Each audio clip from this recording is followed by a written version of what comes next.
He's an ex-journalist and marketing professional, and he helps startups and established brands to tell their stories. And most importantly, and a big part of why he's here, he's a huge science enthusiast and textbook nerd. Science enthusiast sounds weirder and weirder as we go. I might want to change that. But anyway, let's roll our intro, and we'll be back in a sec.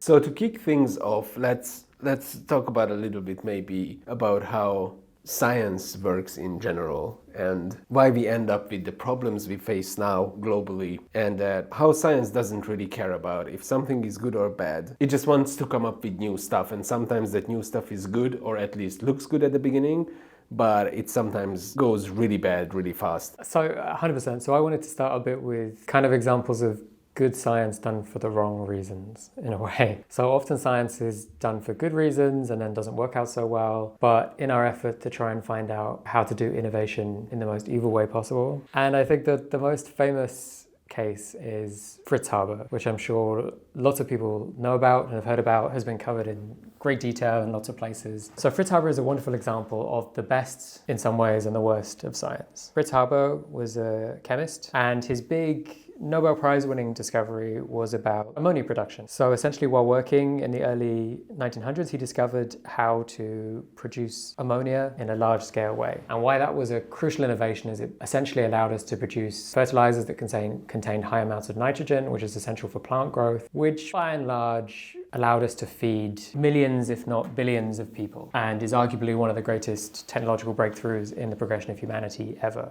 It's basically why we can have a global population we have today. And that's pretty good. And it solved a lot of issues and famine and horrible things that humanity had to face, sometimes annually, basically. Exactly. So Haber developed the process based on something called Le Chatelier's principle, which is that a chemical reaction or a process has to maintain equilibrium.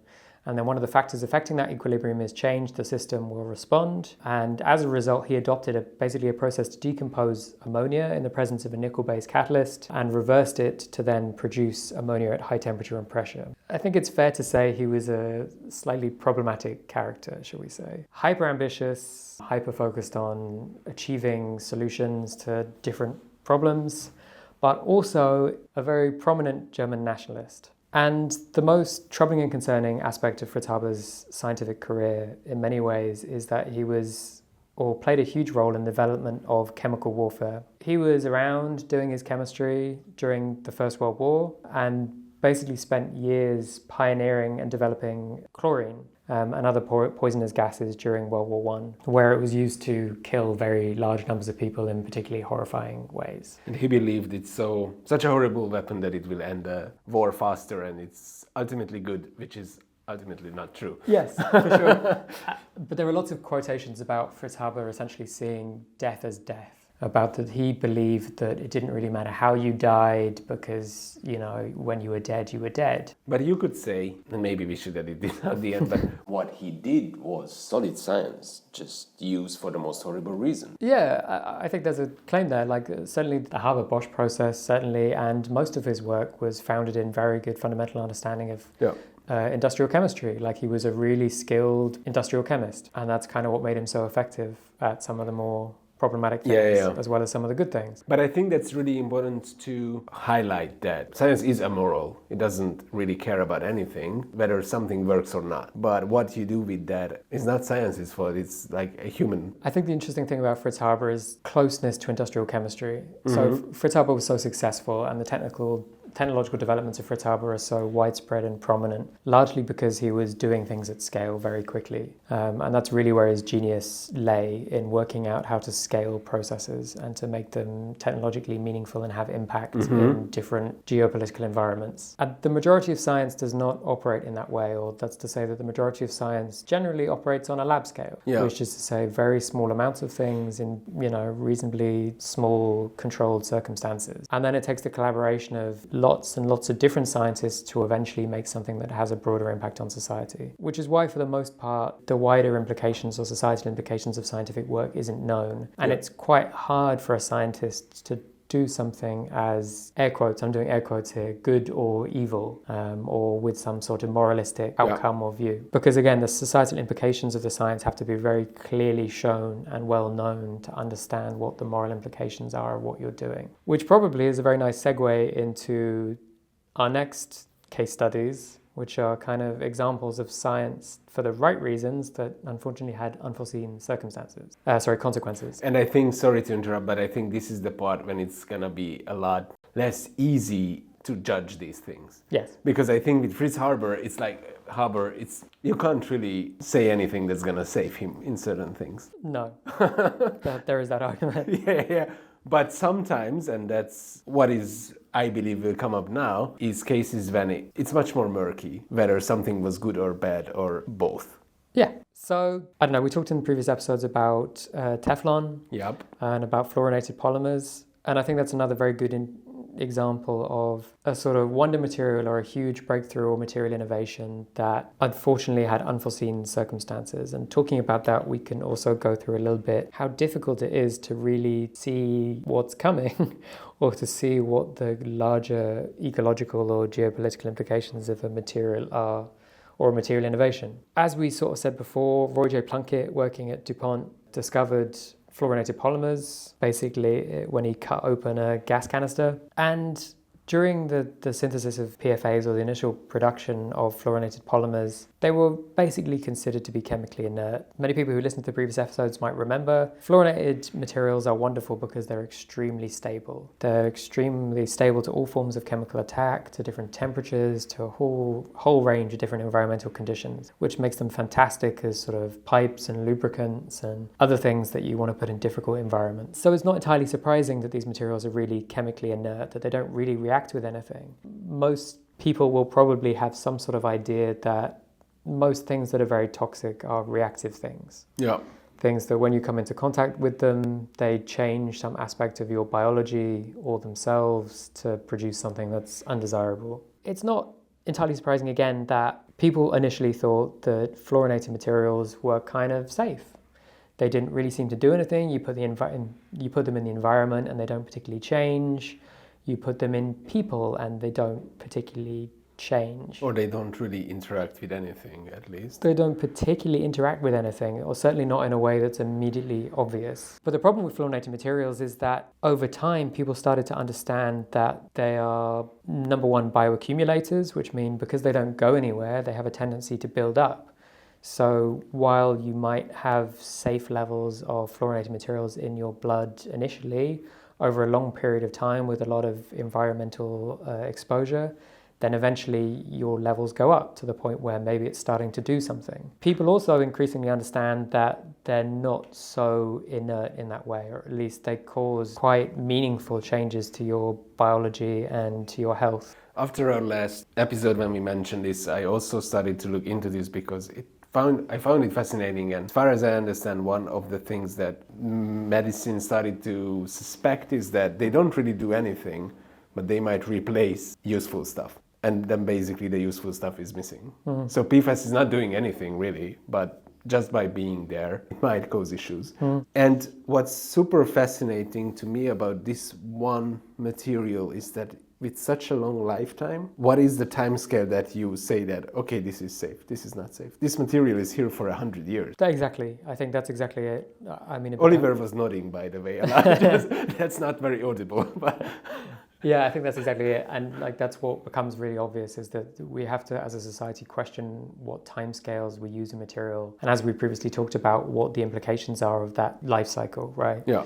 If I have something that doesn't go anywhere, if it's present in my environment for hundreds or thousands of years, then we have to consider the implications to our health over those time periods, right? Yeah. So let's talk quickly. I think it's interesting here to maybe bring up another fluorinated material, which is CFCs, so chlorofluorocarbons. The interesting things about CFCs to me, which again maybe foreshadows a point we're probably going to make later on, is that CFCs were largely developed, they're refrigerants basically, sorry, I should say that, so they're used in refrigerators. But CFCs were largely developed to replace other more toxic gases. Things like chloromethane, things like ammonia and sulfur dioxide, which were used in the 1920s as refrigerants, basically. And then there were a series of fatal accidents involving the leaking of chloromethane from refrigerators. And at that time, there was a major collaborative effort between some different corporations and companies to develop a safer, non-toxic alternative to chloromethane as a refrigerant, which I think is fascinating because they then came up with CFCs, which massively less toxic. You could, leak it in limited quantities without major health problems to lots of people. But it's not toxic to humans. But toxic in a different way, which is to say heralded or potentially could herald a major atmospheric change, which caused massive problems in its own way. So then, after the CFCs replaced chloromethane in sort of the 1930s and 40s, two scientists come along in 1974, Professor Sherwood, or an F. Sherwood, Rowland and Dr. Mario Molina, and showed that basically CFCs were causing a significant depletion in atmospheric ozone concentration, which then led to a widespread environmental effort and eventually, with the Montreal Protocol, restrictions of their use. CFCs is one of the things that this is the one problem that we solve. Like, we have so many similar problems and we solve so far none of them really. Yeah. But CFCs we manage somehow. Next example, asbestos. A miracle material. A miracle material. And now we start to get on to, the miraculous way that innovation is often described. To give some historical context here, very long-standing material. So it's essentially a mineral that you can mine. So you can basically take it out the ground, which means it's been around for a long, long time. The name asbestos essentially comes from the Greek, and I'm definitely going to pronounce this wrong, amiantos. I think it was good. Yeah? I approve. Nice, I don't know, but...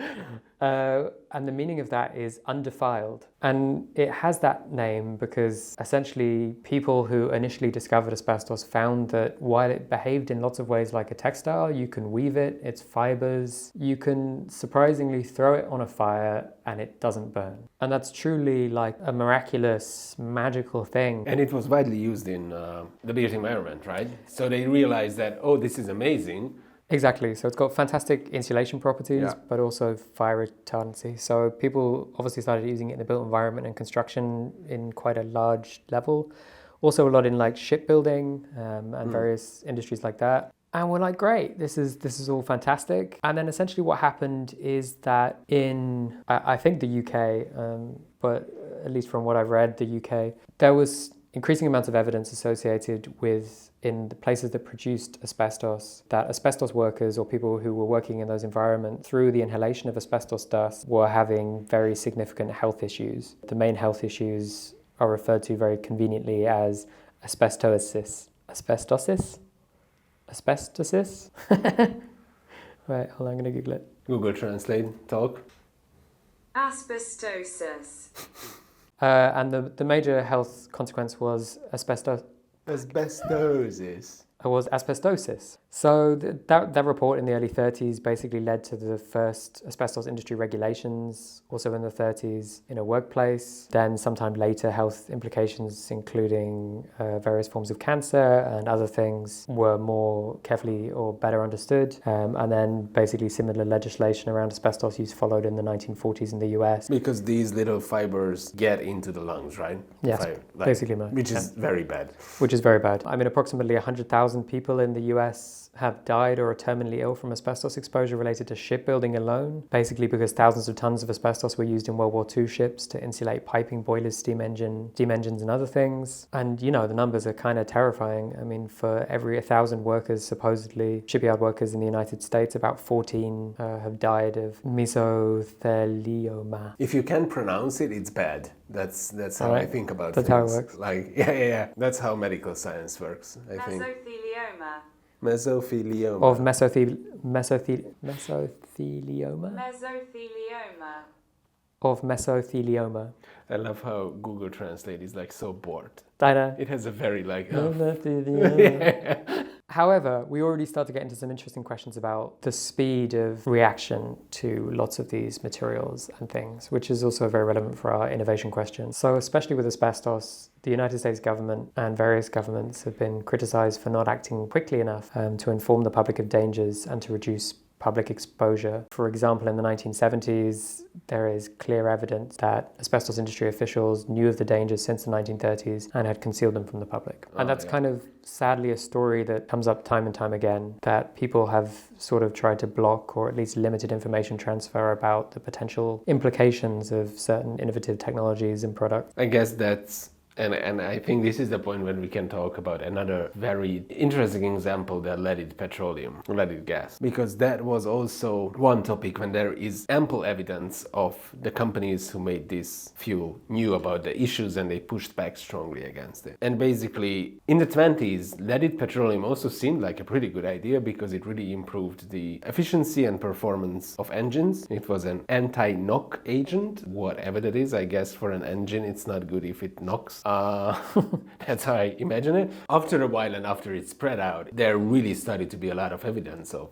how lead exposure is really bad for people, children especially, lower IQ and aggression, which are things that you generally don't want in your society. I feel like I'm just drawn to things that have fun words in, but in 1924 there was, for example, a public controversy about Looney gas, where even quite early then, toxicity of concentrated leaded substances used in gasoline were causing significant problems, and 5 workers died in Standard Oil refineries in New Jersey, for example. But yeah, it was still in circulation, or it was still in use until, what was it? I don't remember. But second half of the century. Yeah, 20th. Exactly. So, I mean, the United States, for example, started phasing out the use of leaded additives in automotive fuel in the 1970s. And by the early 2000s, most countries had completely banned the use of a particular compound, which is tetraethyl lead, abbreviated as TEL. And there's a lot of evidence that companies knew about the issues and pushed back actively and did everything they could to keep things going as they are. And that reminds me of a video anyone can find on YouTube, maybe we can link it to, Carl Sagan testifying in front of the American Congress about climate change. And I think in 1986, he's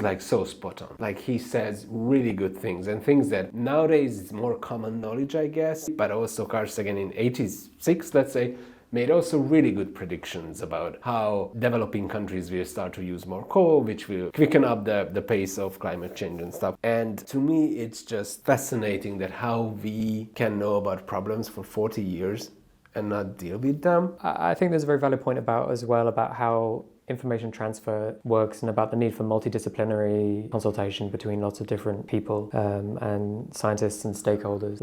There's a real argument that some of these problems, at least that we've described, could have been solved by different scientists talking to each other, or at least information being widely available and accessible and shareable. And that really, at lab scale, things generally happen in very simplified environments. And in lab scale, almost anything is sustainable in a way. I hope what we're sort of communicating is that there is no real material that is intrinsically unethical or unsustainable or problematic. Polymer or a PFA or, cyanide or the most toxic material on Earth, they're not inherently problematic. They exist as materials. They are what they are. What is the saying? The quantity makes poison, or you don't know? I don't know, but that's a good one. There is not quantity, but a dose makes poison. Oh, it's from Latin. Dosis sola facit venenum. Cool. I spoke Latin, probably not very good, but it's a dead language. So no one knows, right? That was good. So the issue isn't really with lab scale results. The problem is societal implementation of innovation and what happens when we try to use a technology or to make it meaningful on a societal or humanity-wide level. And there we suddenly need a lot of other people. So it's not just the chemist, it's not just the physicist. Suddenly we need people who understand the ecological implications of things. We need doctors who understand health. We need all sorts of different areas of expertise to talk to each other and to consult. And we need that information transfer to be smooth and easy and fundamentally incentivized. And a lot of the problems that we've seen come because that information transfer hasn't been incentivized, or that companies who are trying to make a profit or commercialize something fundamentally don't see value in sharing information. Yeah. I guess you can make the argument, is leaded petroleum bad for anyone if we made 1 liter annually, globally? No. It's in a lab. It doesn't do anything. Or if we found a way to control its release. But also, I guess with PFAS, it's the same. Does it matter if you have in one lab 1 container that has it and you produce 20 grams? That does nothing on a global scale. Sure. Probably. Probably. There is definitely an argument that anything at any scale can cause problems. Like the most inert gases in our atmosphere, Yeah, like CO2. yeah, If we change the atmospheric concentration of those gases, even a small amount, then the widespread ecological implications to humanity and everyone else are profound. And I think that's part of the problem with climate change in a way, is that we see CO2 as something that is not toxic, is everywhere, is generated by everything, is generated by life itself in most cases. And yet, even something so quote-unquote non-toxic, or something that seems so inert, can cause such widespread and profound problems to humanity and to yeah.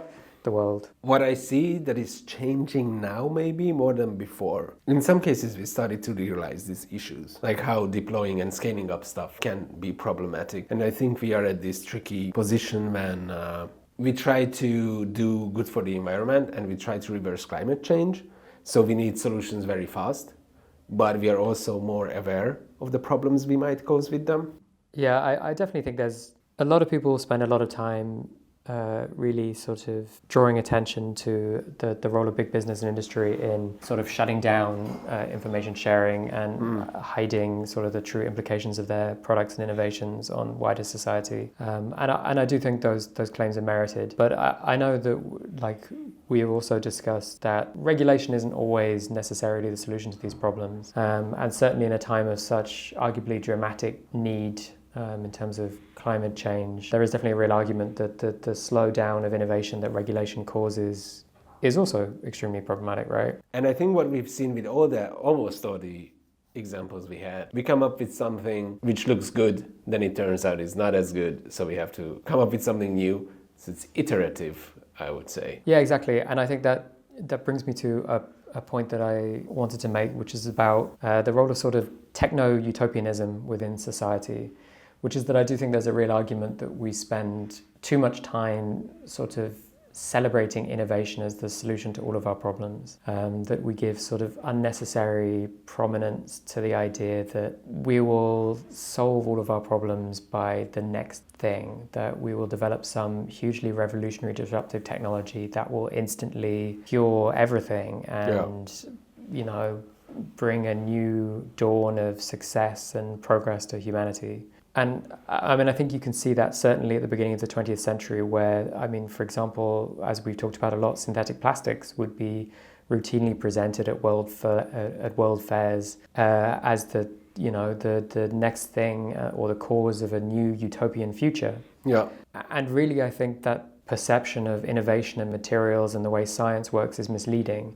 It leads us to rush things. It leads us to push materials through with the idea that they are perfect, that they will solve all of our problems. And what we really need to do is sort of embrace the imperfection of innovation, keep our mind on the idea that progress is important and that we need to, evolve to eventually solve problems, but that each new iteration will come with a new series of problems, and each new innovation will have some unforeseen circumstance that will require the next level of innovation, and that we take appropriate steps to make sure we have those bases covered, that we are sharing information appropriately, that we can have feedback loops and ensure that we don't repeat the mistakes of previous generations. We need to be faster in the feedback loop, you said, because we won't be able to test things out perfectly all the time, especially when we have this time pressure on us with climate change. But maybe not wait, because I think with asbestos, with leaded gasoline, with also PFAS, it took 60 to 80 years to accept the issues and to change them. And maybe also companies will have to change to accept that maybe they spend some money on some innovation and it's not as good as they believed, and they can't milk it forever as they hoped to do. I think there's a real argument that material science and material innovation should no longer really aim to deliver a truly, revolutionary utopian future immediately. But we should instead aim to compromise in a way and to reach an accommodation where we realize that we have to iteratively improve and create a palette of sustainable possibilities. And I think that's talked about a lot in the context of climate change, where there's definitely this perception that one single technological solution will completely herald the end of all our problems related to climate change. And increasingly, I think there's an understanding that that won't happen, that we won't have one single silver bullet solution that ends climate change, but in fact it's about changing our approach and the way we as a society do innovation and think about what materials are and how they should function in our society. A lot of people who are in this space, sustainability space, do agree that direct air capture is important, but it's not going to solve everything. And it definitely can't be deployed at a scale when we can just go on living like we do now. We need to change materials. We have to deal with Scope 3 emissions, which is something we often say as a company. And change must be implemented to have a really comfy word for humanity. They have to change. That's always, that is the theme of this podcast. Maybe we should rename it to Change Lab. I don't know. Anyway. Carbon Change Lab? Carbon change. Anyway, thank you for being with us. This episode was not the usual nerdy journey, more like a history hike through innovation. And we definitely will be back with some topics. Bye. Bye.